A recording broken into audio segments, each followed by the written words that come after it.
आज मैं आपको एक ऐसे व्यक्तित्व की कहानी सुनाने जा रहा हूँ जिन्होंने इतिहास के पन्नों पर अपनी अमिट छाप छोड़ी।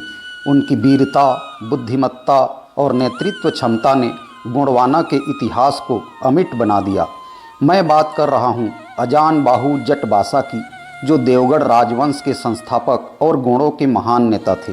तो चलिए इतिहास के इस स्वर्णिम अध्याय को पलटते हैं और जानते हैं उनके जीवन की प्रेरणादायक कहानी। तो यह कहानी है 15वीं 16वीं सदी की, जब गोंडवाना का क्षेत्र छोटे छोटे कबीलाई समूहों में बंटा हुआ था। इन कबीलों में न कोई संगठन था, न ही कोई स्थायी नेतृत्व।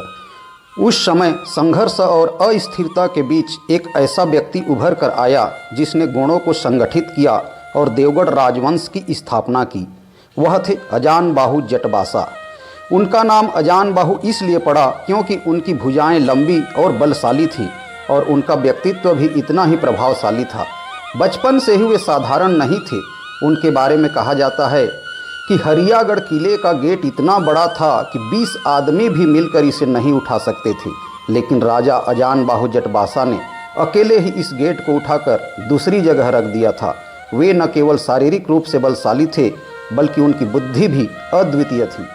जब वे युवा थे, उन्होंने देखा कि गोंड समुदाय को बाहरी आक्रमणकारियों और आंतरिक संघर्षों ने कमज़ोर कर दिया है। अजान बाहू ने इसे बदलने की ठानी।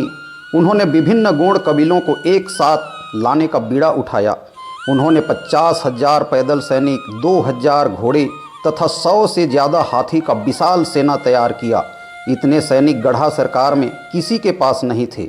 उनकी नेतृत्व क्षमता और साहस ने लोगों का दिल जीत लिया, लेकिन यह आसान नहीं था। कई बार उन्हें विरोध का सामना करना पड़ा। कुछ कबीले उनके साथ जुड़ने को तैयार नहीं थे, पर अजान बाहू ने हार नहीं मानी। उन्होंने अपनी कुशल रणनीतियों और दूरदृष्टि से सभी को यह विश्वास दिलाया कि एकता में ही उनकी ताकत है। लगातार संघर्षों और प्रयासों के बाद अजान बाहू ने गोंडों को एकजुट कर लिया। उन्होंने देवगढ़ को अपनी राजधानी बनाया।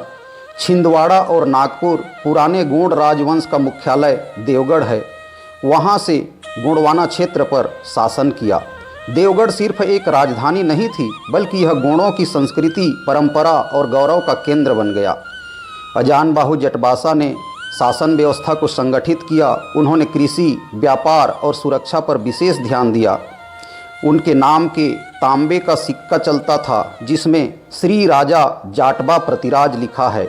यह सिक्का आज भी नागपुर संग्रहालय में सुरक्षित है।